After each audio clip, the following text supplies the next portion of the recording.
ঈশ্বর তোদেরকে আত্মসম্মান দিক, হ্যাঁ, কিসে হাসতে হয় কিসে হাসতে হয় না সেই বুদ্ধিও আসে, বোধ বুদ্ধি দিক, আত্মসম্মান দিক, এদিক মানে ঈশ্বর।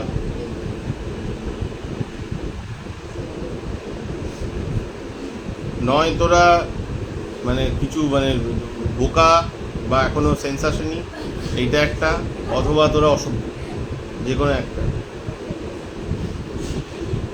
কি বলছে?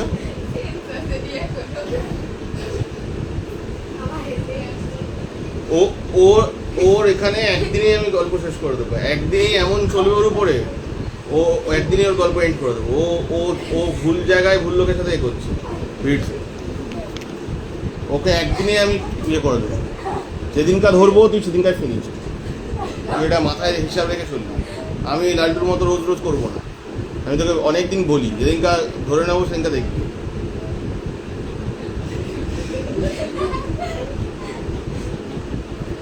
ইভেন এই আমাদের জন্য কোনো প্রোগ্রামের সময় এখানে আসে, আমাদের যারা পুরোনো ছেলে আছে চত্থাপর মেরে ইয়ে করে দেবো।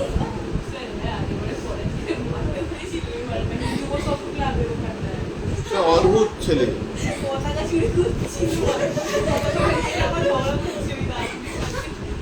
লেখো, এই পদ্ধতিতে তুমি এত অভিনয় করে হাসো কেন? এমনি নর্মাল হাসতে পারো। এই পদ্ধতিতে একটি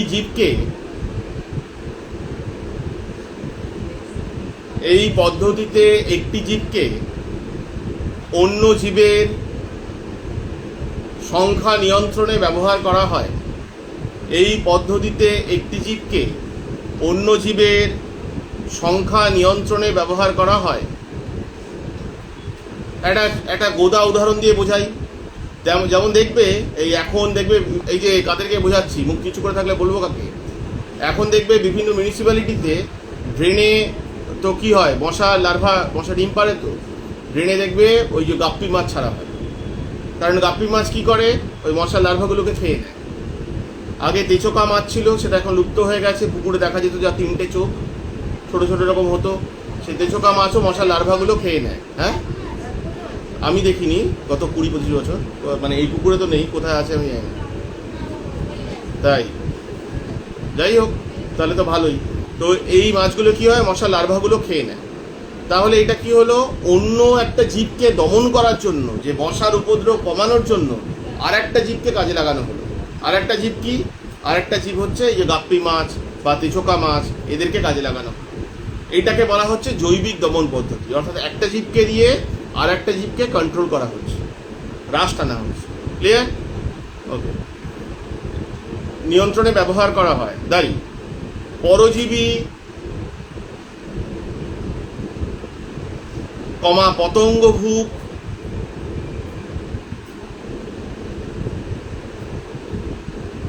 ইত্যাদির মাধ্যমে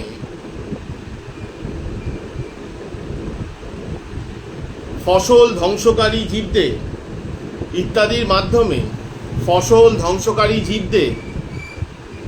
নিয়ন্ত্রণের ব্যবস্থা করা হয়। ফসল ধ্বংসকারী জীবদের নিয়ন্ত্রণের ব্যবস্থা করা হয়। দাঁড়ি আচ্ছা, তোমাদের যেটা বলছিলাম, তোমাদের যেটা টপিক নেক্সট দিন যেটা হবে, এই যে কি নেক্সট দিন যেটা হবে সেটা কি, সেটা হচ্ছে চুম্বক, ম্যাগনেট। একটু আগে বলা হলো যে চুম্বক কাকে আকর্ষণ করে, লোহা, নিকেল, কোবাল্টকে আকর্ষণ করে। এই যে সমস্ত পদার্থকে চুম্বক আকর্ষণ করে তাদেরকে বলা হয় চৌম্বক পদার্থ। কি বলা হয়? চৌম্বক পদার্থ। এবার এই চুম্বক যে আকর্ষণ করে, চুম্বকের দুটো মেরু আছে, উত্তর মেরু আর দক্ষিণ মেরু। ভালো করে বুঝে নেবে, সোজা আছে একটা। ধরো এটা একটা চুম্বক, ঠিক আছে? এইদিকে হচ্ছে নর্থ পোল, এইদিকে হচ্ছে সাউথ পোল। এটা উত্তর মেরু, এটা দক্ষিণ মেরু। মজার ব্যাপার হচ্ছে এই মেরু দুটো একেবারে চুম্বকের প্রান্তে বা কিনারায় থাকে না, একটু ভেতরের দিকে সরে থাকে। কি বললাম? এখানে দেখানো হচ্ছে, মুখে তাকিয়ে আছিস। এই মেরুগুলো চুম্বকের একেবারে প্রান্ত, তোমরা দেখতে পাচ্ছ? তুমি ওদিকে তাকিয়ে আছো, প্রান্ত বা কিনারায় থাকে না, একটু সরে থাকে, ঠিক আছে? এবং এই চুম্বকের এই মাঝামাঝি এই যে অঞ্চলটা আছে, এখানে কিন্তু চুম্বকের কোনো আকর্ষণ ক্ষমতা থাকে না। কি বললাম? চুম্বকের এই যে মাঝামাঝি অঞ্চলটা থাকে, এখানে চুম্বকের কোনো আকর্ষণ ক্ষমতা নেই। একটা চুম্বক যখন, ধরো এটা একটা চুম্বক আর এটা একটা, ধরো এটা একটা পেরেক, ঠিক আছে? এই চুম্বকটা, দাঁত কেলানো কি হয়েছে? এই চুম্বকটা যখন এই পেরেকটাকে আকর্ষণ করছে, আমরা জানি চুম্বক চৌম্বক পদার্থকে আকর্ষণ করে, তখন কিছু সময়ের জন্য এই চৌম্বক পদার্থটা চুম্বকে পরিণত হয়, টেম্পোরারিলি, অর্থাৎ অস্থায়ীভাবে এই চৌম্বক পদার্থটা চুম্বকে পরিণত হয়, ঠিক আছে? তখন কি হচ্ছে, এর এইদিকে সাউথ পোল আর এইদিকে নর্থ পোল তৈরি হচ্ছে। চুম্বকের ক্ষেত্রে নিয়ম হচ্ছে চুম্বকের বিপরীত মেরু পরস্পরকে আকর্ষণ করে এবং সমমেরু পরস্পরকে বিকর্ষণ করে। একটা চুম্বকের উত্তর মেরু অপর চুম্বকের দক্ষিণ মেরুকে আকর্ষণ করবে, আবার একটা চুম্বকের দক্ষিণ মেরু অপর চুম্বকের উত্তর মেরুকে আকর্ষণ করবে। চুম্বকের বিপরীত মেরু পরস্পরকে আকর্ষণ করে এবং সমমেরু পরস্পরকে বিকর্ষণ করে। তাহলে আমরা স্বাভাবিকভাবে উপর থেকে খালি চোখে দেখতে পাচ্ছি এই চুম্বকটা এই পেরেক এই চুম্বক পদার্থকে আকর্ষণ করছে, কিন্তু ভেতরের ঘটনা হলো সাময়িকভাবে এই চৌম্বক পদার্থ অর্থাৎ পেরেকটা চুম্বকে পরিণত হচ্ছে এবং এর উত্তর মেরু আর দক্ষিণ মেরু কাছাকাছি, ফলে আকর্ষণ করছে। ক্লিয়ার?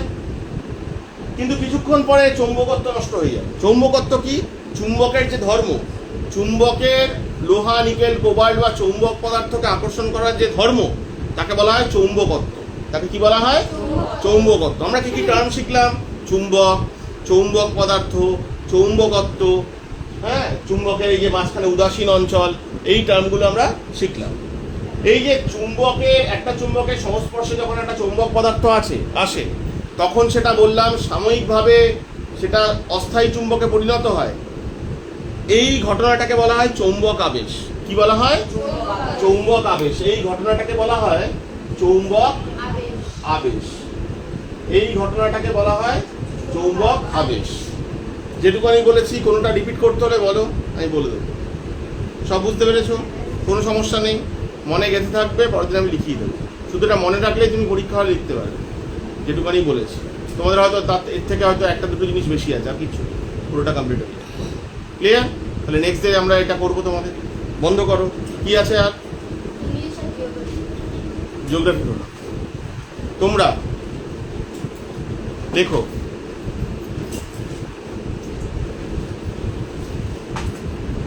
প্রকৃতিগতভাবে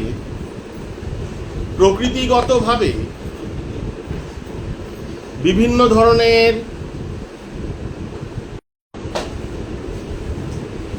চেনো মাকড়সা তোমরা? এই বারুইপুরের ওইদিকে গোচরণ, শাসন, ওইদিকে বৌরা বলে মারকষা। মাকড়সাকে মারকষা উচ্চারণ করে। যেমন অনেকে বাতাসাকে বাসাতা বলে, এটাকে ব্যাকরণের ভাষায় বলা হয় বর্ণ বিপর্যয়। বাতাসাকে বা তলোয়ারকে তরোয়াল বলে, এটা হচ্ছে বর্ণ বিপর্যয়। রিক্সাকে রিস্কা বলে।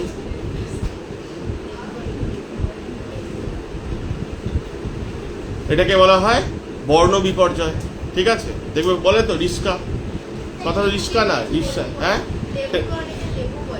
লেবুকে অনেকে লেবু বলে, নেবু বলে। সেটা লেবুকে নেবু বলে, এটা ডিফারেন্ট জিনিস। এটা হচ্ছে কোনো আঞ্চলিকভাবে যে উচ্চারণ তার হিসেবে বলে। যে মসজিদ মোড়ের এইদিকে সবাই পুজোকে পুজো বলে, টুনি লাইটকে চুনি লাইট বলে। এটা হচ্ছে আঞ্চলিক প্রভাব, সেখানকার সবাই এইভাবেই কথা বলে। তুমি মেদিনীপুর থেকে যেখান থেকে আসছো, সেখানে শয়ের উচ্চারণটা শয়ের মতো হয়, ওরা শকে শয়ের মতো বলে। আবার ওই মুর্শিদাবাদের দেখবে যে মিস্ত্রিরা আসে বা যারা এখানে থাকে, তারা দেখবে টানে কথা বলে, কথার মধ্যে একটা টান আছে। কি হলো, কাজ হবে, এই ওদের এটা আঞ্চলিক টান। এই আঞ্চলিকভাবে এই জিনিসগুলো তৈরি হয়েছে। ঠিক আছে, চলো। মাকড়সা কমা বলতা, কথা নয়, ভূগোল বইটা খুলে শুধু দাও, কমা ভীমরুল, কমা গঙ্গা ফড়িং,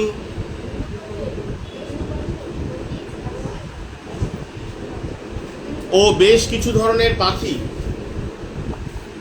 বই খুলতে গিয়েই তো আমার বয়স হয়ে যাবে। বিভিন্ন ধরনের পাখি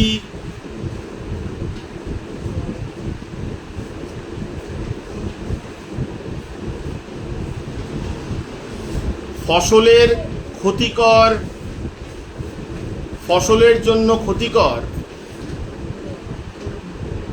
ফসলের জন্য ক্ষতিকর উচ্চিংড়ে, আমি বানান লিখে দিচ্ছি বোর্ডে, উচ্চিংড়ে কমা উই, উই পোকা তো শুনেছো, কাঠ খেয়ে নেয়, উই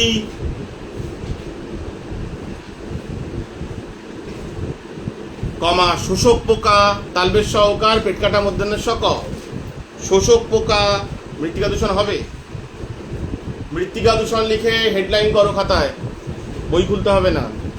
মাটি দূষণ বা মৃত্তিকা দূষণ লিখে হেডলাইন করো। শোষক পোকা ইত্যাদিকে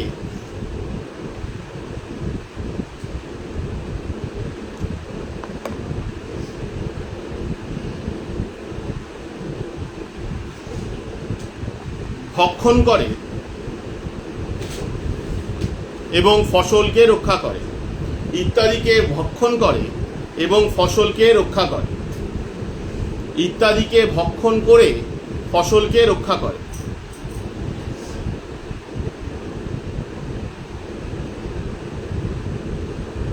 বিশ্বজিৎ,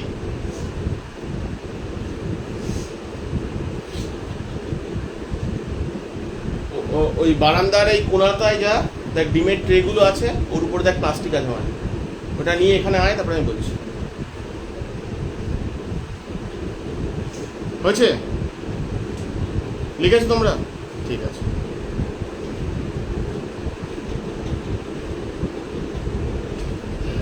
ফসল তোলা বলে হেডলাইন করে রাখো, এটা হলে আমরা শস্যে ঢুকিয়ে যাবো। ফসল তোলা বলে হেডলাইন করে রাখো, নেক্সট ডে আমাদের ওখান থেকে শুরু হবে। তোমাদের আগের দিন সামার ফ্রেন্ডস করা হয়েছিল, পড়তে দেব, মানে দেখে পড়া দেখবে।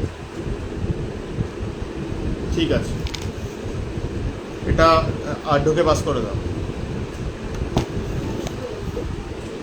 মৃত্তিকা দূষণ হেডলাইন পাস করতে এতক্ষণ সময় লাগছে, ওইটা নাটক করছিস এদিকে তাকিয়ে।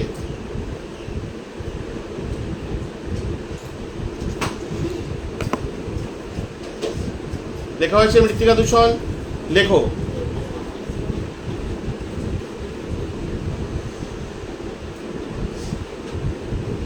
দেখো, মৃত্তিকা দূষণ বললে আমাদের মনে প্রথম যে ছবিটা ভেসে ওঠে, সেই ছবিটা হচ্ছে প্লাস্টিকের।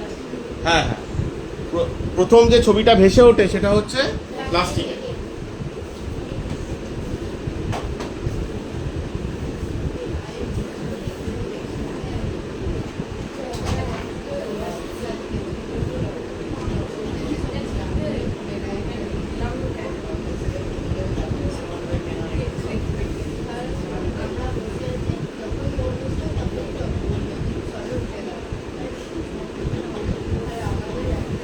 তাহলে মৃত্তিকা দূষণ বললে আমাদের প্রথম মাথায় কি আসে? প্লাস্টিক। প্লাস্টিক আমরা জানি প্লাস্টিক কি ভয়ানক ক্ষতিকারক। কয়েকশো বছর লেগে যায় একটা প্লাস্টিককে, সেটাকে ধ্বংস করতে বা নষ্ট করতে কয়েকশো বছর সময় লাগবে, তাও নষ্ট হবে না। এই জন্য প্লাস্টিকের ব্যবহারের উপরে বিভিন্ন রকমের নিষেধাজ্ঞা আছে, তাও আমরা সবাই লুকিয়ে চুরিয়ে এই সমস্ত করে যাচ্ছি, যেটা প্রকৃতির পক্ষে বিপদ ডেকে আনছে। তুমি দেখবে কোথাও একটা গাছের চারা পুঁতবে, যদি প্লাস্টিক থাকে হবে না। প্লাস্টিকের জন্য ড্রেনেজ জল আটকে যাবে, এবং ড্রেনেজ জল আটকে গিয়ে সেই জল রাস্তায় উঠে যাবে, লোকের ঘরে ঢুকে যাবে। এই সমস্ত কিছু একটা প্লাস্টিকের জন্য হতে পারে। বোঝা গেছে কথা? এই জন্য এই একটা টার্ম শুনবে, বায়োডিগ্রেডেবল, বায়োগ্রেডেবল, নন বায়োডিগ্রেডেবল আর বায়োডিগ্রেডেবল, এটা শুনবে। যেমন এই যে একটু আগে বলছিলাম যে ডিসপোজেবল, ডিসপোজেবল মানে ওই প্লাস্টিকের গ্লাসগুলো যেগুলো অনুষ্ঠান বাড়িতে ব্যবহার করা হয়, সেই গ্লাসগুলোর ক্ষেত্রে তোমরা দেখবে যে সেই গ্লাসগুলো কিন্তু পরিবেশের জন্য খুব ক্ষতিকারক। নেই? ঠিক আছে, তুই দিয়ে ফেরার সময় আসিস একবার, এখান দিয়ে ঘুরেই আস। হ্যাঁ ঠিক আছে, এসে ঘুরে আস। তো কি বলছিলাম আমি? তো ওই ডিসপোজেবলগুলো খুব ক্ষতিকারক, বা এই যে থার্মোকলের প্লেট, যেগুলোকে সোলার প্লেট বলে চলতি কথায়, এই থার্মোকলের প্লেটও ভীষণ ক্ষতিকারক। যে কোনো জায়গায় যেখানে প্লাস্টিক নিয়ে খুব কড়াকড়ি আছে, এগুলো কোনোটাই ইউজ হয় না, অ্যালাউড হয় না। দেখবে প্লাস্টিকের ক্ষেত্রে মাপ আছে 0.5 মাইক্রন। সব দোকানগুলোতে এই যে ক্যারি ব্যাগ, পলিথিন যেগুলো পাওয়া যায়, সবজি কিনলে দেয়, এটা ওটা কিনলে দেয়, সেইগুলো সব নিষেধ আছে। 0.5 মাইক্রন কোনগুলো? সাদা সাদা মোটা মোটা একটু প্লাস্টিকগুলো থাকে, অনেক দোকানে দেয়, সেগুলো হচ্ছে 0.5 মাইক্রন। সেইগুলোকে ড্যামেজ করা যায়, নষ্ট করা যায়। বা এই যে কেক ফেক কিনতে যাও যে দোকানে, সেখানে যে প্লাস্টিকগুলো দেয়, ওইগুলো 0.5 মাইক্রনের বেশি, ওইগুলোকে নষ্ট করা সম্ভব। ওইগুলোতে অসুবিধা হবে না। অসুবিধা হচ্ছে এই পলিথিনের প্যাকেট, যেগুলো ট্রান্সপারেন্ট থাকে, এদিক ওদিক দেখা যায়, তাতে ক্ষতিকারক, তাতে হচ্ছে ক্ষতিকারক। আর থার্মোকল তো ভীষণ খারাপ, খাবারের জন্যও খারাপ, দেখার জন্য। আমাদের অতীতকাল থেকে আমরা যে জিনিসগুলো ব্যবহার করেছি, সেই জিনিসগুলো আমাদের হেল্প করে। যেমন কি আমরা কিসে খাওয়া হতো? কলা পাতায়, অনুষ্ঠান বাড়িতে, শাল পাতায়, মাটির গ্লাসে, মাটির থালায়, এইগুলো সমস্ত কিছু আমাদের শরীরের জন্যও ভালো, প্রকৃতির জন্য এগুলো ভালো। লেখো এবার। কারখানার দূষিত বর্জ্য পদার্থ, কারখানার দূষিত বর্জ্য পদার্থ, একটা বই আমাকে দিয়ে যাও, একটা বই আমাকে দিয়ে যাও। কারখানার দূষিত বর্জ্য পদার্থ,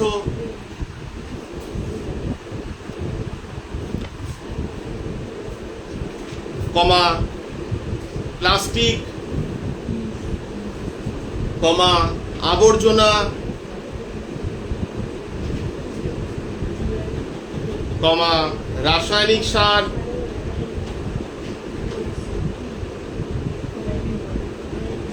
কমা কীটনাশক,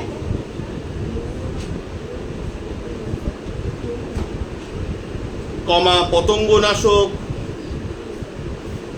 যা নিয়ে একটু আগে আমরা পড়ছিলাম, এবং তেজস্ক্রিয় রাসায়নিক পদার্থের কারণে, এবং তেজস্ক্রিয় রাসায়নিক পদার্থের কারণে, এবং তেজস্ক্রিয় রাসায়নিক পদার্থের কারণে মাটি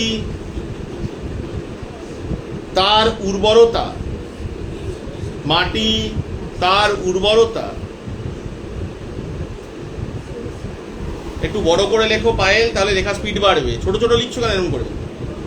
লেখা তোমার দেখার জন্য না, স্যারের দেখার জন্য। মাটি তার উর্বরতা বা গুণগত মান হারালে, অর্পিতার মৌমিতা না পড়া পারলে কিন্তু বাইরে দাঁড় করাবো। তারপরে সেটা ফটো তুলে গ্রুপে দেব। মাটি তার উর্বরতা বা গুণগত মান হারালে, সরি কি বলছি? হ্যাঁ, আমি মানে সঙ্গে করতে বললাম। মাটি তার উর্বরতা বা গুণগত মান হারালে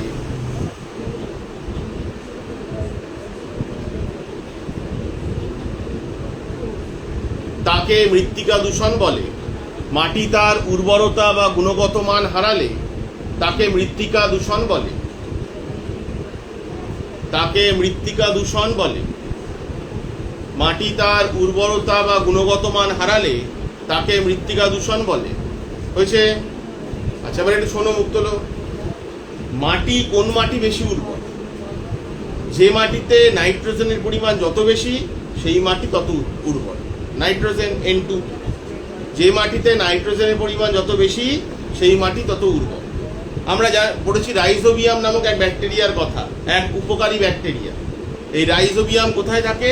শিম্বি গোত্রীয় উদ্ভিদের মূলের অর্বুদে থাকে। শিম্বি গোত্রীয় উদ্ভিদ কোনগুলো? বিনস জাতীয় উদ্ভিদগুলো, মুগ মুসুরের ডালগুলো, হ্যাঁ, এইগুলো হচ্ছে শিম্বি গোত্রীয় উদ্ভিদ। এই শিম্বি গোত্রীয় উদ্ভিদের মূলের অর্বুদে রাইজোবিয়াম নামক এক উপকারী ব্যাকটেরিয়া থাকে। ব্যাকটেরিয়ার নাম কি? রাইজোবিয়াম। এই রাইজোবিয়াম বাতাস থেকে নাইট্রোজেন সংগ্রহ গ্রহণ করতে পারে এবং নাইট্রোজেন গ্রহণ করে মাটিতে মিশিয়ে দেয়। ফলে মাটির উর্বরা শক্তি বৃদ্ধি পায়। এই কারণে একই জমিতে বারবার একই ফসলে চাষ করা। আমার 10 বিঘা জমি আছে, আমি প্রতি বছর 3 বার করে ওখানে ধান চাষ করে যাচ্ছি। যত দিন যাবে ওই মাটির উর্বরতা কমতে থাকবে, ওই মাটির উর্বরতা তত কমতে থাকবে। সেই জন্য মাটির উর্বরতা বজায় রাখার জন্য বা মাটির উর্বরতা বৃদ্ধির জন্য বা রিভাইভ করার জন্য কি হয়, সেই জমিগুলোতে মাঝে মধ্যে শিম্বি গোত্রী উদ্ভিদের চাষ করা হয়। এই চাষ বন্ধ রেখে ওই চাষটা করা হয়। এবং এই রাইজোবিয়াম কি করবে, নাইট্রোজেন শোষণ করে মাটিতে মেশাবে, ফলে মাটির উর্বরতা শক্তিটা বজায় থাকবে। এই যে উপায়, এটাকে বলা হয় শস্য আবর্তন। কি বলা হয়? শস্য আবর্তন বলা হয় এটাকে ভূগোলের ভাষায়। ক্লিয়ার? বুঝতে পেরেছো? ঠিক আছে। তারপর লিখেছো মৃত্তিকা দূষণ হয়। এবার তোমরা বইয়ে পেজ নাম্বার 77 খুলবে, খোলো, তারপরে বলছে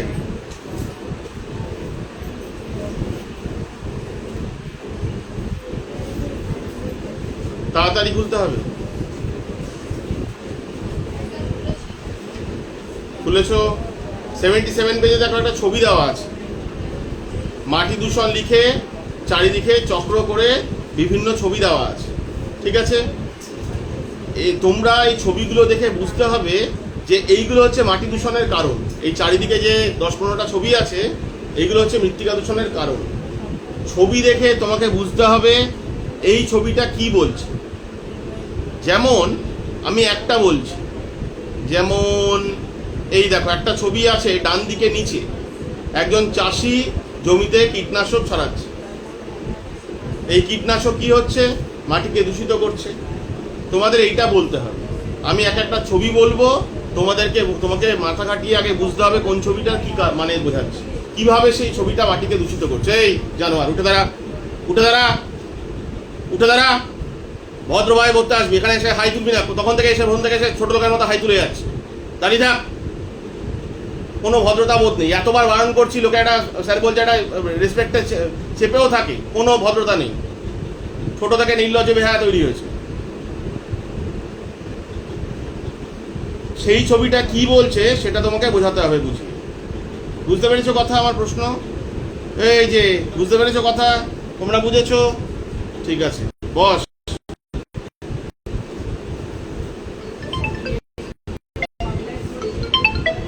হ্যাঁ, কাকে? অতিথি, গেস্ট বলে না, গেস্ট বলে। গেস্ট বল, গেস্ট, এসটা স হবে, গেস্ট। এই সটা বলছিস না, একটু গাঢ় বলছি, হালকা বলবো, গেস্ট। হ্যাঁ।